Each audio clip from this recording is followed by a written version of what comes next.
Pay স্কেলের রূপরেখা চূড়ান্ত, এলো যেসব সিদ্ধান্ত।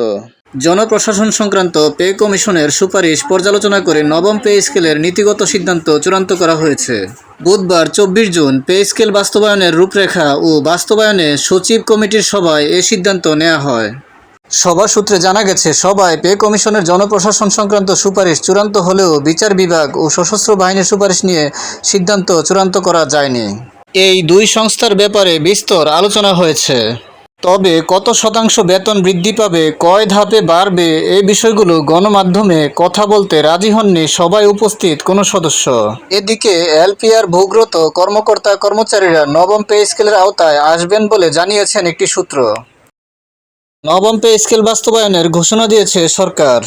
আগামী 1 জুলাই থেকে ধাপে ধাপে তা কার্যকর করা হবে। জুলাই থেকে ধাপে ধাপে পে স্কেল বাস্তবায়ন হবে।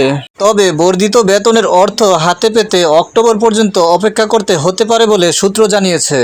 নবম জাতীয় পে স্কেল নিয়ে সচিব কমিটির ডাকা গুরুত্বপূর্ণ সভা শেষ হয়েছে। সভায় বেসিকের কত শতাংশ বেতন বৃদ্ধি পাচ্ছে সেটি তাৎক্ষণিকভাবে নিশ্চিত করা যায়নি। বুধবার 24 জুন অর্থ মন্ত্রণালয় সূত্রে জানা গেছে, সচিব কমিটির সভায় পে কমিশনের জনপ্রশাসন সংক্রান্ত সুপারিশ চূড়ান্ত হলেও বিচার বিভাগ ও সশস্ত্র বাহিনীর সুপারিশ নিয়ে সিদ্ধান্ত চূড়ান্ত করা যায়নি। তবে এই দুই সংস্থার ব্যাপারে বিস্তর আলোচনা হয়েছে। শিগগিরই বিচার বিভাগ ও সশস্ত্র বাহিনীর প্রস্তাবনাও চূড়ান্ত করা হবে। এজন্য আরও একটি সভা হতে পারে।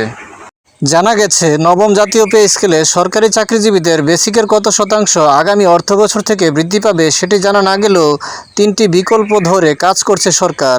সচিব কমিটির প্রথম প্রস্তাবনা অনুযায়ী প্রথম ধাপে মূল বেতনের 50% বৃদ্ধির কথা রয়েছে।